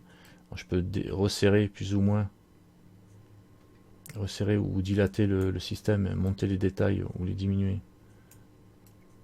On va resserrer et la distorsion, voilà. On obtient un truc comme ça. Ce truc là, je peux le convertir en noir et blanc et m'en servir ici en variable. Noir et blanc, et je sors ici, là. Et donc ça me fait un effet de brillance, de surface brillante, mais qui a de la rouille par exemple. Qui est un peu... qui est pas très brillante partout. Vous voyez, c'est intéressant l'effet qu'on obtient là. Tout de suite. C'est intéressant. On obtient un effet comme ça. Et là, c'est une valeur. D'accord? Qui va dépendre de notre texture qu'on aura travaillé ici de bruit, de noise. Pourquoi toi tu triches, tu as deux ficelles à un seul point? Alors, j'ai pas de ficelle à un seul point. La sortie, elle va à deux endroits. Couleur, elle vient ici, et la couleur, elle vient ici. Ça, j'ai le droit de le faire. La sortie de lui, je l'ai pas branché. C'est juste que j'ai pas débranché celui-là. Lui, on peut se brancher sur deux sortes. La sortie, boubou. La sortie d'une boîte, elle peut aller sur deux autres boîtes, mais on peut rentrer que d'un côté, qu'une fois. Et là, ça me permettait de faire ça, c'est-à-dire que là, directement, je prenais celle-là et je cliquais dessus. Et là, ça me permettait de voir ça me débranchait l'autre directement. C'est-à-dire que là, je vois le chemin, il fait ça, il part de la texture là, il va ici sur le diffuse BSD et il sort. Donc là, je vois la texture appliquée sur la surface, ce que ça me donne comme résultat. Donc du coup, ça me permet de régler les paramètres de ma surface. Je peux régler plus ou moins large. Ça me permet de voir ce que je vais obtenir comme effet. Donc je le règle large comme ça. Une fois que je suis content de la dimension de mon truc, ben, je vais lui dire, tu passes de l'autre côté et tu sors là. Donc là, je prends lui, Je vais directement là et ça me déconnecte là. C'est bon ça? Oui. Oui, j'aurais pu le déconnecter hein, ou faire le... C'est-à-dire qu'une fois je mets une seule texture pour l'instant. Là je vois ça. Soit on est d'un côté, soit je peux me brancher aussi là et venir là. Et ça me déconnectera ici. Du coup je vois le résultat. Donc là je le fais avec le... je l'ai fait avec le noise texture. C'est dommage que tu n'as pas enregistré celui-là de coup. Si, j'enregistre. Ah super. Ouais. Il est enregistré en 2 fois d'ailleurs. Le noise texture, enfin j'espère que j'ai enregistré parce que j'ai pas vérifié si ça passait. Hein. Bon apparemment ça a l'air d'aller, j'ai ma voix qui est... Bon on verra. Hein. Ouais. Sinon ça sera qu'un cours de plus pas enregistré. Et là par exemple le noise, alors, vous avez vu, le noise c'est du bruit. On en a plusieurs là qui sont bien en noir et blanc. Enfin lui il est en couleur, pas de bol, hein, il est couleur. Je peux prendre le noise, je le supprime, je vais le détacher. Voilà. Détacher, je fais un contrôle, je coupe, pouf, ça détache tout. Je vais la mettre de côté et je vais prendre une autre texture. Alors, le wave, c'est pour faire des vagues, du bois, des trucs comme ça. C'est bien le wave. Alors pour voir l'effet de votre texture, vous le prenez, vous la branchez côté direct. Hein. Comme ça vous voyez tout de suite et on voit que c'est des textures noir et blanc. C'est des textures procédurales, textures calculées donc, hein, procédurales. C'est tous des calculs mathématiques qui font ça, il y a les liaisons, elles sont directes. Et on ne s'étend pas sur le reste. Mais là on peut choisir le scale, donc la dimension des bandeaux, si on met de la distorsion ou pas. D'accord. Du détail, si on veut avoir plus de détails, on pourra augmenter les détails entre les bandeaux ou moins de détails. Voilà. Et le détail du scale, le scale du détail, si je veux augmenter le stem. Donc on arrive à un truc comme ça en noir et blanc. Là je suis en noir et blanc, je pourrais me passer de faire une conversion, mais ça marche très bien de le convertir. Autant garder les bonnes habitudes. Et voilà. Et j'obtiens mon effet, toujours, de brillance. Alors le glossy, là, que je vais... Alors là, le glossy, vous voyez, on a un truc, c'est que la valeur du roughness ici, elle va de 0 à 1, mais on pourrait aussi très bien mettre une texture, faire le même système et rentrer ici sur la valeur du roughness pour faire varier le niveau de brillance en fonction d'une surface de texture. Donc vous voyez, ça commence à compliquer bien les choses. C'est-à-dire que tous ces petits paramètres de valeur, ces paramètres de couleur ici, là, ici, cette couleur-là que j'ai sur le glossy, je peux très bien la remplacer par une entrée de texture aussi, Voronoi ou autre chose. Donc du coup, on commence à empiler méchamment tous les effets. Là, je reste toujours que sur un seul effet. Hein. Et je vais mettre carrément lui à 0 pour bien voir le reflet et bien voir les zones de non-reflet, on va dire. Si je grossis, voilà. Et là, la zone de non-reflet, elle est bien définie ici. On voit bien que ça cache le truc. Et si c'était gris, eh ben, ça laisserait passer au travers un petit peu. D'ailleurs, c'est un petit peu gris au début. Et, oui. Donc là, ça parle bien quand même. C'est bon pour vous? Ça va. Mais non, tu n'auras pas oublié. Tu n'auras pas oublié parce que regarde, on est toujours qu'avec notre mixeur là. Et juste, on joue sur le facteur.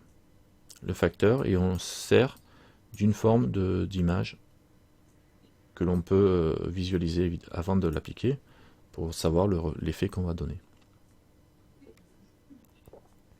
Donc je peux faire un contrôle, on va essayer un autre là, ça c'est le wave texture. Alors le wave texture il avait autre chose. Alors je mets que le wave là, c'est que si je suis en bend, c'est des bandes, et je peux faire des anneaux, des rings. Et là pour le coup, je peux pas tout réinitialiser d'un seul coup là. Non? Bon, tant pis, supprime. Je vais le rajouter. Wave.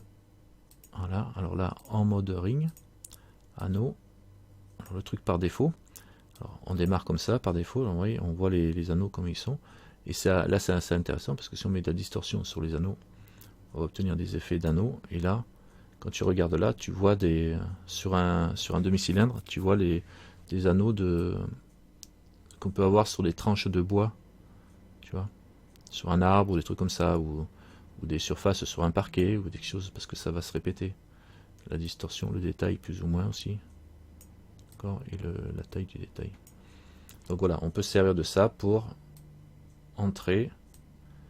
Bon, il est déjà converti, donc on entre et on obtient le même résultat sur l'effet. D'accord. Bon, ça c'était une... Après, qu'est-ce qu'on a d'autre? Mûche-grave, bah, c'est toujours la même chose. Hein, c'est les... On va juste se contenter de regarder l'effet. Mais ça, c'est des histoires de texture, ça vous regarderez. Hein, on a la taille. J'aime bien les mûche-grave, c'est un peu champignon. Ouais, C'est en fait, le c'est détail. vachement bien.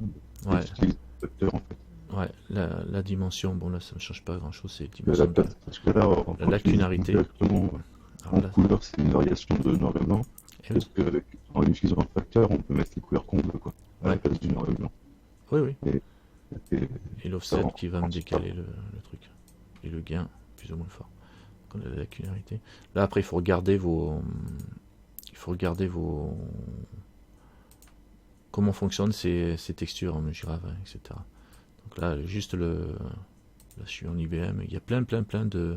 Les multifractales, il y a plein de possibilités de réglages. J'ai vu une vidéo où le gars il faisait une pièce avec des parquets, avec des meubles et tout ça, que en texture procédurale.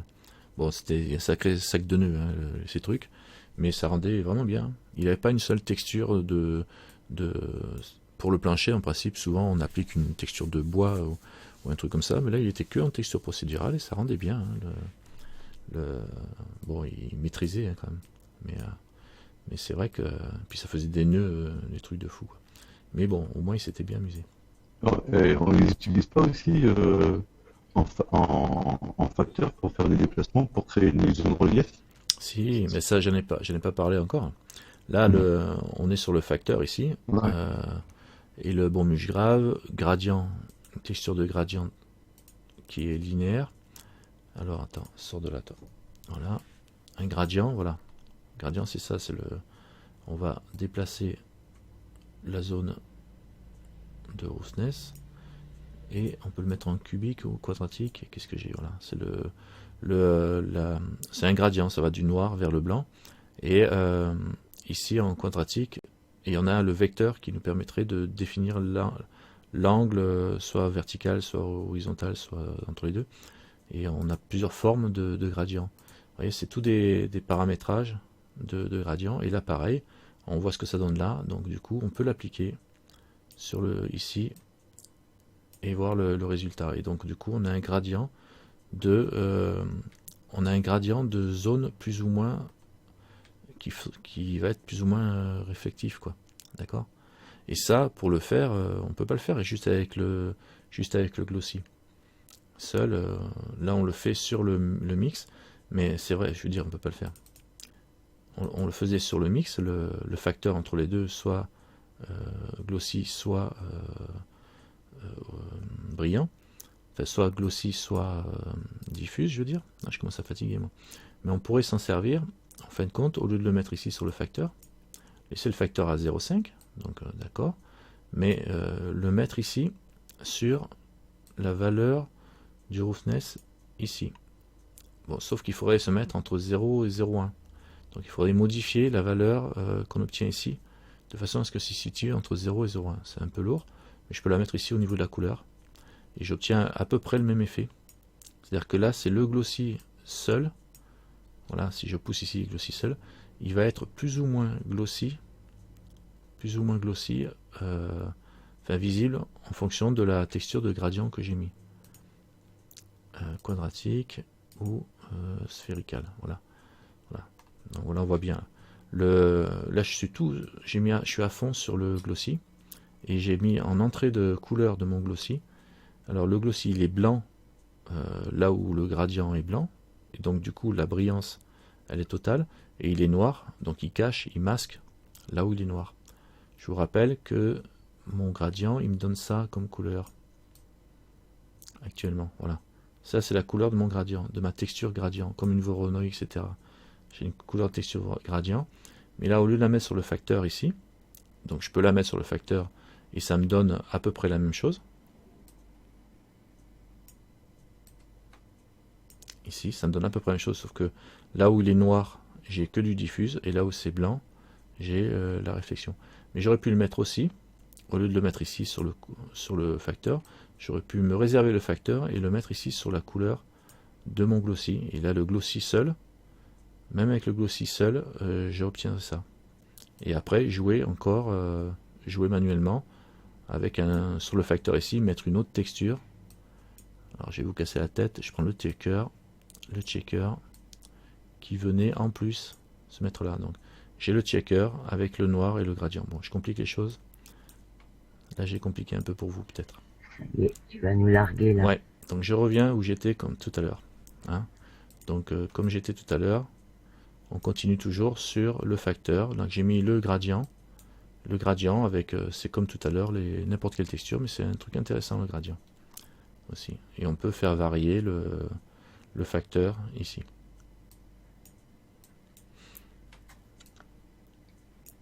Je sais pas trop tordu là? Ça va? Il n'y a plus personne qui dit rien. Ouais, là c'est... Oui, Ils sont ça fait- scotchés. Si, d'accord. Si, Marion?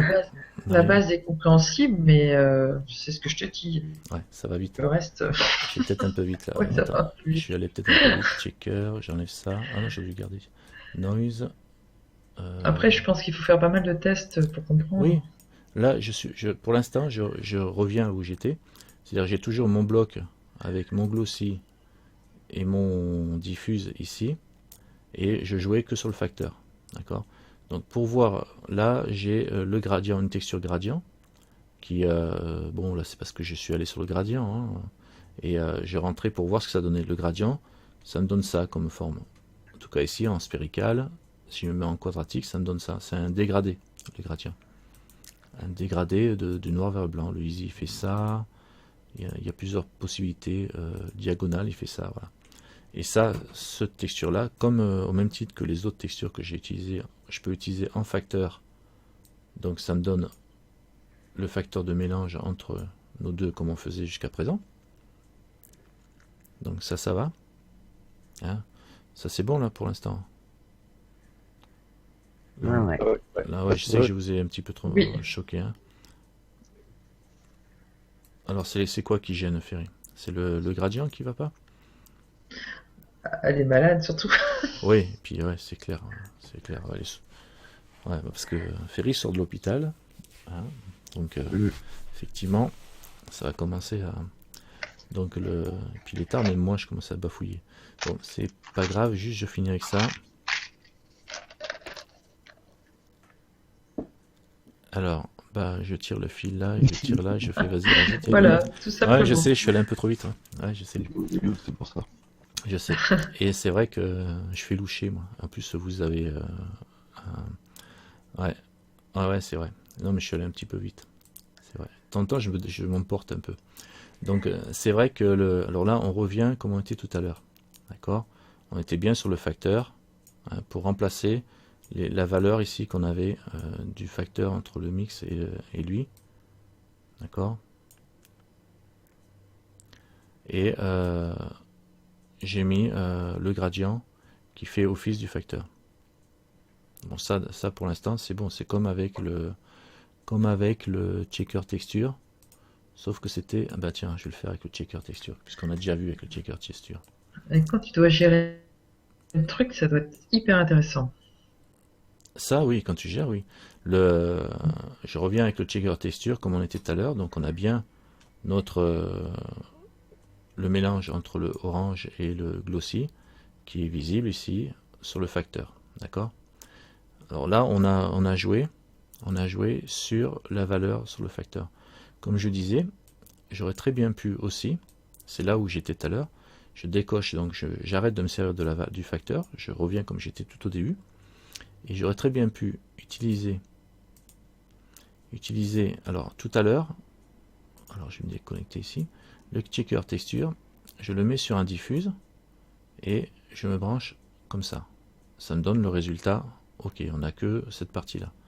Ok, donc là on voit bien à quoi ressemble notre texture appliquée sur la surface.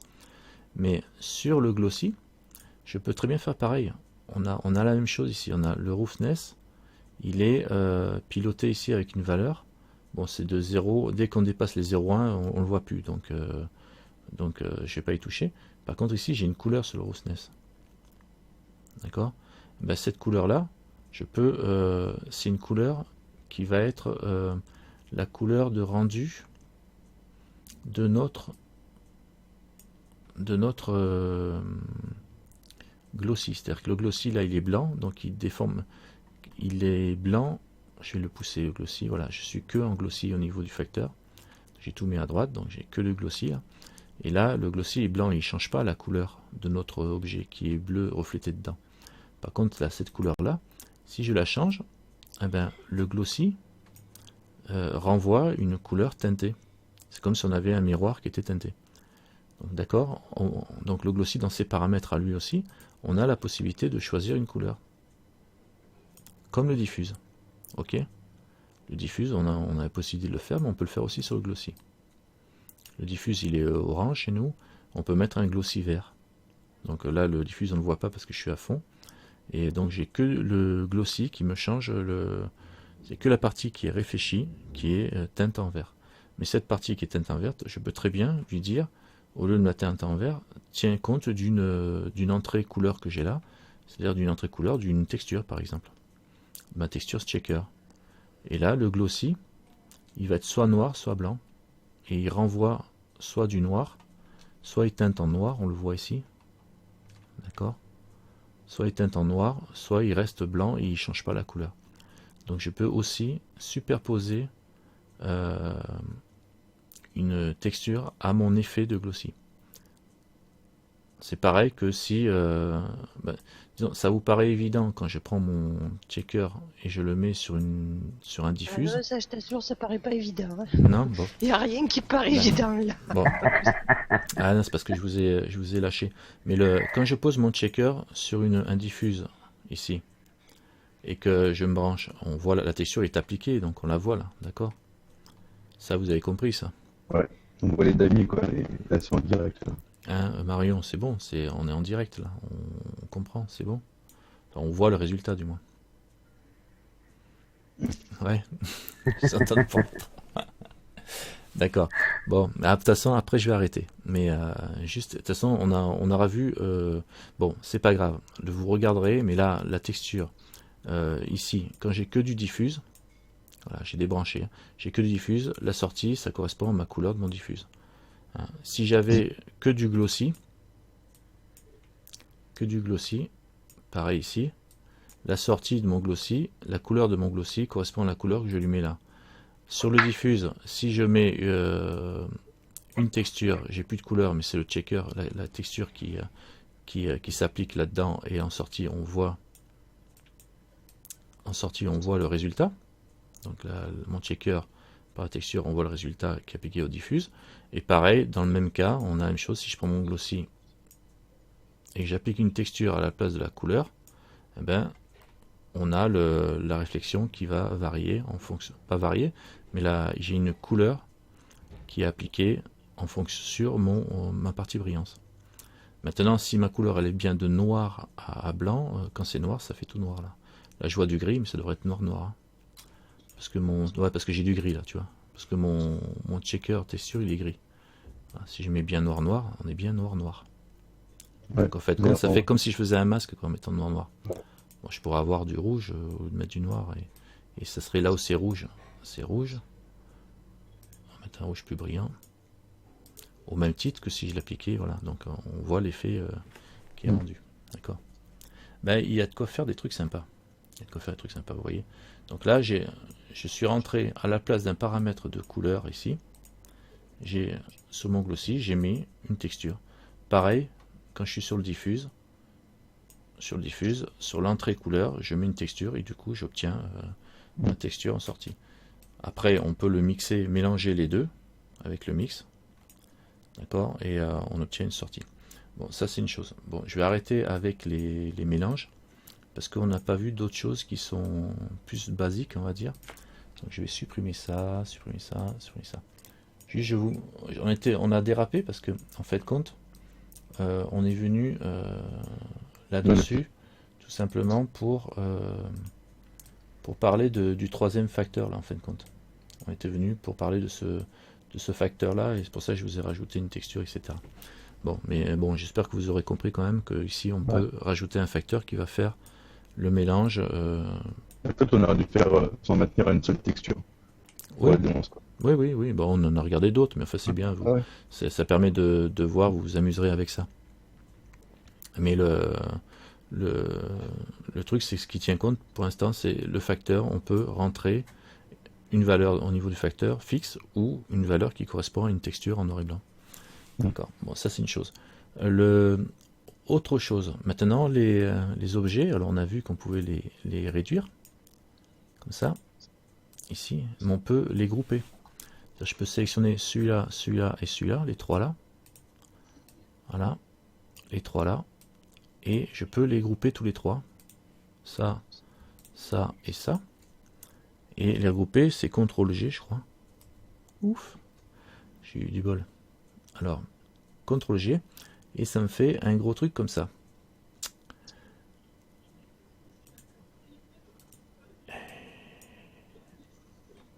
Et oui, j'ai fait une bêtise là. CTRL-Z. J'ai fait une bêtise. Ah, mais j'ai fait un CTRL-Z tout à l'heure dessus sur mes nodes et ça n'a pas fonctionné. Non, ça le fait pas. Si le Là, contrôle. si tu veux faire ton groupe, il faut que tu sélectionnes tout et tu Je fais... fais Alt. Alors, attends, tu fais dans Node, dans... Node, Node, un groupe. Alt G. Ouais, c'est ça. Sauf que là, ça le fait pas. Non, groupe. Parce que là, tu as oublié ton truc en dessous, là, ton image de sortie. Ouais, mais c'est pas l'image de sortie. Alt G. C'est bizarre ça. Non, mais normalement c'est bon là. C'est que non, là c'est bon, sauf que je vois quand même le groupe à l'intérieur. Alors pour pas être en visu avec le groupe, je rappelle plus comment on fait ça. Je me rappelle plus. Pour revisualiser, mais sortir output group, shader, ça c'est bon. Lui il est bon. Mix, parce que je vois à l'intérieur, il est là, attends. Il faut faire il faut que tu cliques sur la touche tab pour avoir son groupe en arrière. Voilà, c'est tab. Donc voilà, c'est ça que je voulais dire. Ah oui, bah, c'est vachement important. Là, quand je viens de faire mon groupe avec le Alt G, je peux voir l'intérieur de mon groupe que j'ai fait. Là j'ai fait mon groupe. Et là, tu peux le nommer, là, maintenant, ton voilà. groupe. Là, j'ai mon groupe. Alors, attends, j'aimerais bien l'écarter un peu. Voilà. J'ai un groupe qui est comme ça. Voilà. Et on voit juste, il s'appelle nom de groupe. Alors je peux l'appeler, lui donner un nom, en cliquant 2 fois dessus. Et alors je vais revenir en arrière, attends, parce que là je suis allé un peu vite. Je supprime le groupe complet. Alors j'ai plus que mon matériel output de mon cube, je vais faire Shift A. Je vais ajouter, alors pas faire Shift A, je vais ajouter un shader directement. Shader. Là. Diffuse, ici, je mets un glossy, ici, et je mets un mixeur. Ici, je sors sur la surface, je prends le diffuse ici, bon, et puis l'autre là. Voilà.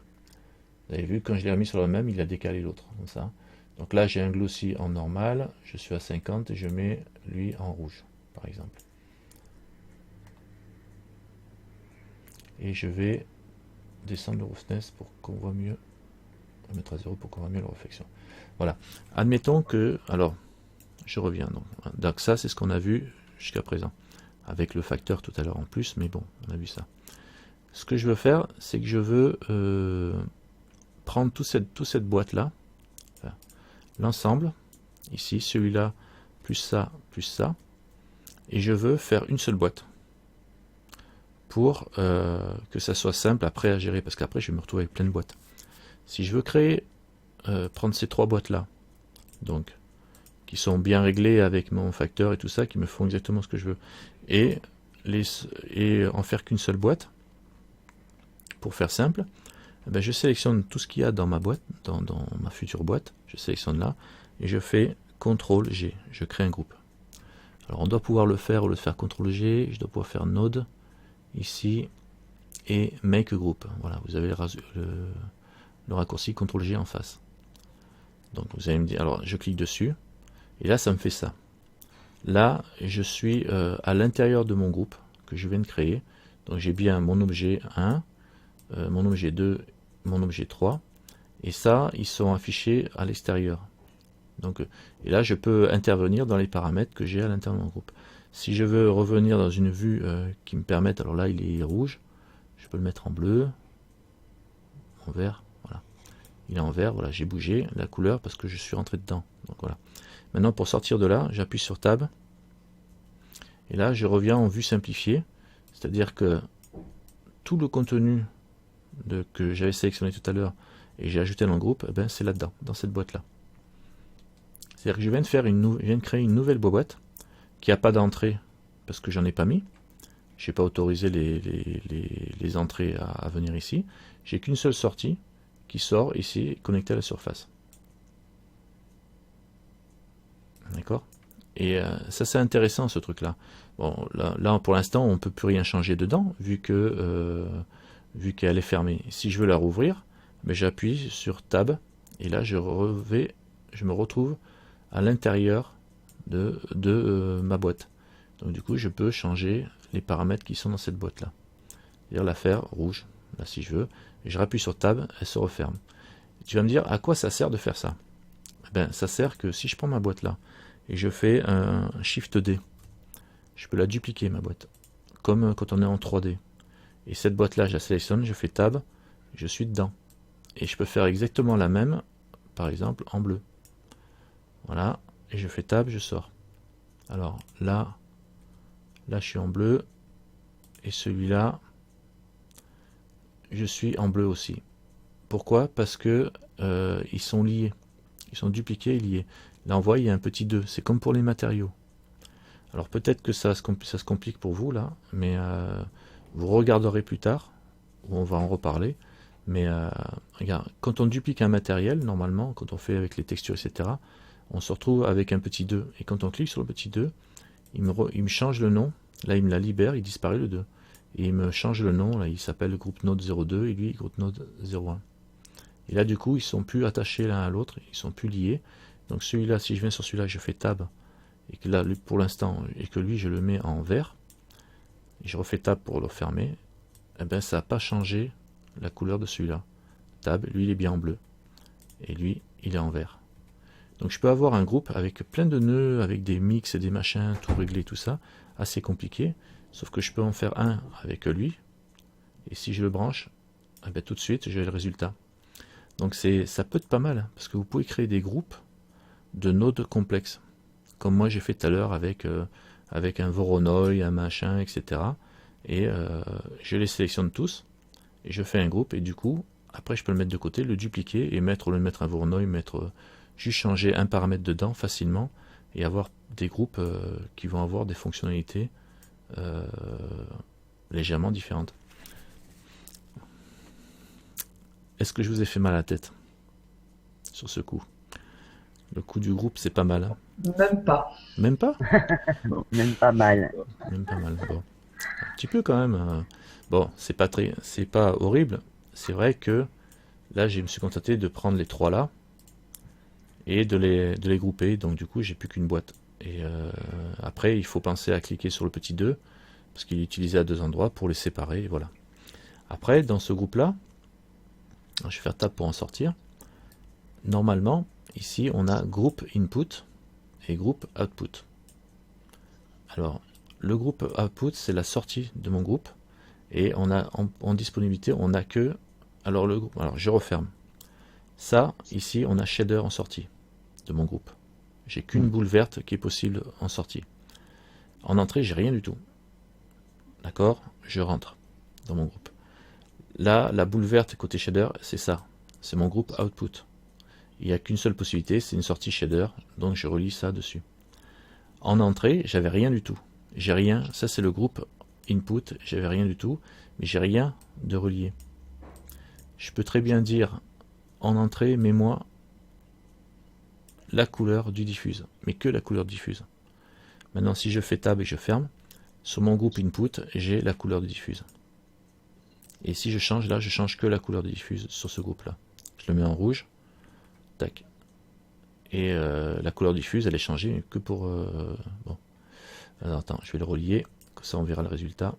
Couleur diffuse. Hop, hop, hop, voilà. Donc, on voit la couleur du diffuse qui change au fur et à mesure que je change. On peut faire apparaître les sorties, mais pas toutes. Pas forcé de faire tout apparaître. On peut faire apparaître que celles qui vont nous servir. Si à la limite c'est pas la couleur du diffuse qui m'intéresse, mais que je veux juste le facteur entre les deux. Alors c'est pas sur une couleur là. Oups, attends. J'enlève ça, le facteur je vais le mettre en dessous. Voilà, il me crée, quand on met sur le petit truc transparent, il me crée un nouveau paramètre. Donc lui, je peux peut-être pas faire de clic droit, donc voilà. Donc j'ai mis juste le facteur du mix ici sur le groupe input.